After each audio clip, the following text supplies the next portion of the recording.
Las funciones del cortisol. Bueno, el cortisol en sí tiene varias funciones. Vamos a ver que una elevada concentración de cortisol va a provocar la movilización de los ácidos grasos del tejido adiposo hacia lo que es el plasma. ¿Esto por qué se da? Pues se necesita de la enzima alfa-glicerofosfato. Cuando hay una inhibición de esta enzima, los ácidos grasos no dejan que se meta a la célula. Entonces, cuando se inhibe, estos ácidos grasos van a empezar a liberarse hacia el tejido en el plasma. Esto lo vamos a ver muy característico en lo que es síndrome de Cushing, porque si hay una elevación de cortisol, vamos a ver cómo los pacientes tienen cara de luna llena y cuello de búfalo, ojiva, y son las manifestaciones clínicas para ver cómo podemos ver un paciente con síndrome de Cushing. El cortisol a su vez ayuda a lo que es en trasplantes porque tiene un efecto antiinflamatorio. ¿Qué quiere decir esto? Va a suprimir el sistema inmunitario, ya que reduce las células inflamatorias. Se utiliza mucho para trasplantes y medicamentos como la prednisona son cuando el cortisol puede llegar hasta 40 veces más potente. En el hígado aumenta lo que es la gluconeogénesis y glucogenogénesis. Esto quiere decir que es una captación de glucosa por parte de los hepatocitos. También se ha visto que aumenta lo que viene siendo la hematopoiesis, que es un aumento de los glóbulos rojos. A su vez, los aminoácidos en el músculo y en el páncreas va a haber una disminución de glucosa debido a que disminuyen la oxidación de NAT reducido para formar NAT. A continuación vamos a hablar del síndrome de Cushing y hablaremos de las diferentes fisiopatologías. ¿Qué es el síndrome de Cushing? Se va a definir como el conjunto de signos y síntomas resultantes de la elevación persistente, inapropiada y mantenida de los niveles circulantes en sangre de glucocorticoides o hipercortisolismo. Clasificación en síndrome de Cushing. Va a existir hipercortisolismos endógenos, los cuales los podemos encontrar en dos grandes grupos. Síndrome de Cushing, que es la hormona liberadora de corticotropina dependiente. Aquí los valores de la hormona liberadora de corticotropina van a estimular la producción de cortisol en la corteza suprarrenal, con pérdida del ritmo normal de su secreción y un incremento en su amplitud. Cursa con una hiperplasia suprarrenal. Los valores de cortisol plasmático aumentados inhiben la producción de la hormona de corticotropa por el hipotálamo y la hormona liberadora de corticotropina por las células hipofisiarias. Dentro de las causas vamos a tener el tumor micro o macroadenoma hipofisiario, el tumor secretor de hormona liberadora de corticotropina ectópica, producción ectópica de factor estimulante de corticotropa, y va a ser muy frecuente en la infancia. El pico máximo de incidencia es en el desarrollo prepuberal. La mayor parte de las veces se trata de un microadenoma hipofisiario. La producción autónoma de hormona liberadora de corticotropina por un tumor no hipofisiario es excepcional en la infancia. Síndrome de Cushing de hormona liberadora de corticotropina independiente. Aquí lo que viene siendo es que las glándulas suprarrenales van a empezar a producir una excesiva producción de cortisol, lo que va a provocar que frene la secreción del factor estimulante de corticotropa y la hormona liberadora de corticotropina por parte de la adenohipófisis. ¿Cuáles son las causas? Bueno, una causa es el tumor en la corteza suprarrenal, ya sea un adenoma o carcinoma, y una displasia adrenal micronodular. Puede ser por familiar o esporádica. En el síndrome de Macull-Alberg consiste en una displasia fibrosa poliotótica, que son lesiones cutáneas hiperpigmentadas melánicas y disfunciones endocrinas, aunque en este síndrome es muy infrecuente y rara vez se dan casos en la población. Dentro de la epidemiología, en los primeros años de la infancia, la causa más frecuente de los hipercortisolismos endógenos son los tumores suprarrenales. Los adenomas, 0.6 casos por millón, los carcinomas, 0.2 casos por millón, predominando en menores de 5 años. La displasia renal micronodular es poco frecuente, pero casi exclusiva del niño y del adolescente, en el que se ha propuesto un mecanismo autoinmune. Dentro de las clasificaciones, ahora vamos a tener el hipercortisolismo exógeno o síndrome de Cushing iatrógeno. Esta va a ser la causa más frecuente en síndrome de Cushing durante la etapa de la infancia y la adolescencia. Va a ser causada más que nada por una administración exógena de glucocorticoides o de la hormona liberadora de corticotropina. Esto es como tratamiento de algunas patologías externas. El uso de corticoides a dosis altas, por ejemplo, cuando se utiliza la prednisona mayor a 20 miligramos por día, y esta de forma prolongada, va a conllevar a la aparición de un hipercortisolismo. Se van a reducir las hormonas en la adenohipófisis y en el tálamo hipofisiario, y va a existir una atrofia suprarrenal que va a persistir por algunos meses. La supresión del tratamiento hace que vuelva a la normalidad el paciente. Dentro de las manifestaciones clínicas, los pacientes con síndrome de Cushing van a mostrar los siguientes rasgos, como por ejemplo obesidad centrípeda por su localización preferente en peritoneo, mediastino y tejido celular subcutáneo, que afecta preferentemente cara, presentándose la facies de luna llena y la boca en carpa. Y bueno, también se va a presentar el cuello en búfalo, o también conocido como joroba de búfalo o jiba de búfalo. También se van a presentar las extremidades, van a ser relativamente delgadas. También los glucocorticoides suprimen el crecimiento longitudinal en niños a través de diferentes mecanismos, como por ejemplo la inhibición de la secreción de hormonas de crecimiento, la inhibición de la síntesis de mucopolisacáridos, de la matriz ósea, del cartílago de crecimiento y de la proliferación epifisiaria. Otro mecanismo va a ser la osteopenia, que puede conducir a fracturas provocada por bloqueo de la absorción intestinal del calcio, la inhibición de la hidroxilación hepática de la vitamina D y la inhibición de la absorción tubular de calcio. Y bueno, aquí tenemos una imagen de cómo se ve un hueso normal, y aquí tenemos cómo se presenta la osteopenia. También hay que hacer énfasis en que si la osteopenia se complica, nos va a llevar a una osteoporosis, que bueno, esto va a ser más grave y pues nos va a provocar fracturas.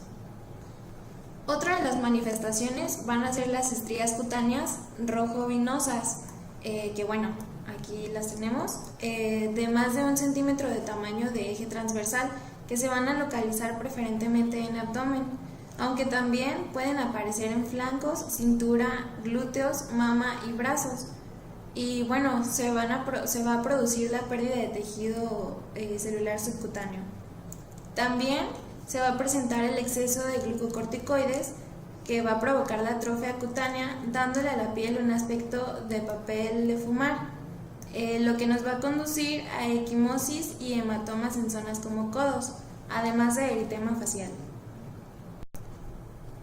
Bueno, dentro de las manifestaciones vamos a tener unas que se van a dar por exceso de andrógenos. En mujeres se va a manifestar como en desarrollo excesivo de vello, favoreciendo el bigote, las patillas y la barba, así como el incremento de acné, trastornos menstruales como por ejemplo la menorrea y oligomenorrea, además de alopecia en pelo frontal.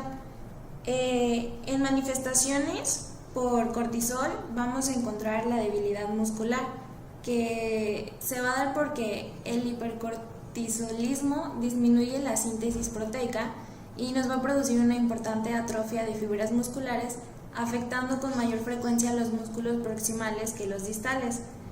En manifestaciones por exceso de aldosterona se va a presentar la hipertensión, ya que la aldosterona va a incrementar la actividad del sistema renina-angiotensina con una retención de sodio y expansión del volumen de líquido extracelular, que se reduce a edemas. También vamos a encontrar hiperpigmentación ocasionada por concentraciones elevadas de hormona liberadora de corticotropina, también depresión o ansiedad, úlcera péptica o duodenal, frecuente en hipercortisolismos de origen exógeno. En las alteraciones metabólicas vamos a encontrar hiperglucemia, hipopotasemia y alcalosis metabólica, alteraciones hematológicas como el aumento del hematócrito, neutrofilia y linfopenia. También vamos a encontrar hipercolesterolemia, hipotiroidismo subclínico.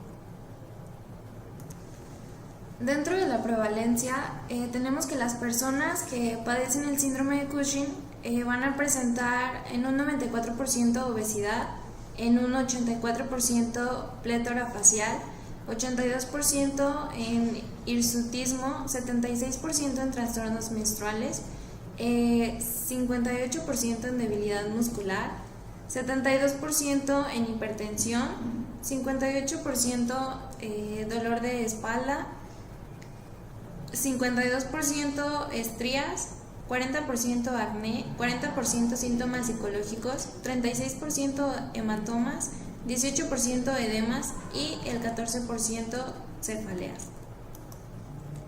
Bueno, para el diagnóstico vamos a tomar en cuenta el cortisol libre en orina, que vamos a encontrar cortisol libre urinario mayor a 250 a 300 microgramos en 24 horas en ausencia de estrés. También vamos a tomar en cuenta el cortisol plasmático cuando hay una pérdida en la variación diurna en los valores normales de cortisol, se va a sospechar de síndrome de Cushing. Vamos a tomar en cuenta también el cortisol en saliva. Cuando encontramos en adultos un cortisol en saliva nocturna mayor o igual a 0.22 miligramos sobre decilitro, se va a considerar diagnóstico de Cushing. Debemos hacer mención en que es el más recomendado, ya que tiene una alta especificidad. También se va a tomar en cuenta un test de supresión con dosis de dexametasona, además de un test largo con dosis bajas de dexametasona. En el diagnóstico diferencial, tenemos que una vez confirmado el síndrome de Cushing es necesario hacer el diagnóstico etiológico diferenciando la hiperfunción adrenal independiente de la hormona liberadora de corticotropina y la dependiente de hormona liberadora de corticotropina hipofisiaria o ectópica. Vamos a tener dentro de las determinaciones hormonales la determinación de hormona liberadora de corticotropina, el test de estímulo de la hormona estimulante de corticotropa, el test largo de supresión con dosis altas de dexametasona y la cateterización del seno petroso. Bueno, dentro de las técnicas de imagen vamos a tener dos. La primera va a ser la técnica corticoadrenal, esto para ver si tiene algún tumor. Y la segunda, la resonancia magnética hipofisiaria para ver si va a presentar algún tumor en hipófisis. El tratamiento va a consistir en tratamiento quirúrgico, cirugía hipoficiaria transesfenoidal, manejo quirúrgico, técnicas de imagenología, suprarrenalectomía, tratamiento de la secreción ectópica de hormona liberadora de corticotropina, radioterapia y tratamiento farmacológico. Ahora vamos a pasar a lo que es la enfermedad de Addison. Bueno, la enfermedad de Addison es un trastorno que ocurre cuando las glándulas suprarrenales no producen suficientes hormonas. Y pues la enfermedad de Addison resulta de un daño a la corteza suprarrenal, y el daño hace que dicha corteza produzca niveles hormonales demasiado bajos. Dentro de la epidemiología, la enfermedad de Addison es muy rara, apareciendo a cualquier edad y afectando a ambos sexos por igual. En alguna bibliografía encontré que se va a presentar en 3:1 en mujeres. La insuficiencia suprarrenal secundaria es mucho más frecuente debido al uso de corticoides y a su supresión brusca. Tiene una incidencia de -1 por cada 100.000 habitantes, con una prevalencia de 4 a 6 por cada 100.000 personas. La enfermedad de Addison se va a clasificar de dos maneras. La primaria, que va a ser la incapacidad suprarrenal para producir hormonas suficientes, y la secundaria, debido a la formación o liberación inadecuada hormona liberadora de corticotropina. En la enfermedad de Addison, pues este daño puede ser causado por lo siguiente: que el sistema inmunitario ataque por error a las glándulas suprarrenales, que va a ser una enfermedad autoinmunitaria, o por infecciones como la tuberculosis, el VIH o infecciones micóticas. Además, pues también puede ser producida por la hemorragia dentro de las glándulas suprarrenales o por algún tumor. Dentro de la etiología y patogenia en síndrome de Addison vamos a tener las infecciones por tuberculosis, por SIDA y síndrome de Waterhouse-Friderichsen.